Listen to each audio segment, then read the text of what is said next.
کیا آپ اس خاتون کو جانتے ہیں؟ اگر نہیں جانتے تو ہم بتاتے ہیں۔ طالبان کی سپریم کورٹ کے ترجمان نے تصدیق کی کہ ایک 22 سالہ افغان خاتون جو مبینہ طور پر لڑکیوں کے لیے تائیکوانڈو جم چلا رہی تھی کو 13 دن جیل میں گزارنے کے بعد رہا کر دیا گیا ہے۔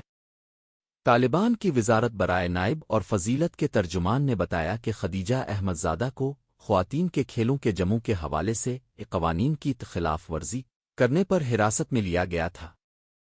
طالبان کی اقتدار میں واپسی کے فوراً بعد 2021 سے اسپورٹس کلب خواتین کے لیے بند ہے۔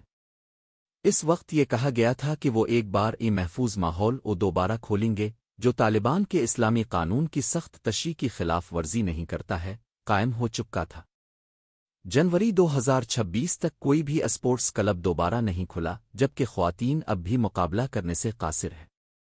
یہ ان اقدامات میں سے ایک ہے جو طالبان کی طرف سے 2021 سے خواتین پر مسلط کیے گئے ہیں، جس میں ان کے تعلیم اور کام کے حقوق کو کم کیا گیا ہے اور ساتھ ہی لباس کے بارے میں سخت قوانین بھی نافذ کیے گئے ہیں۔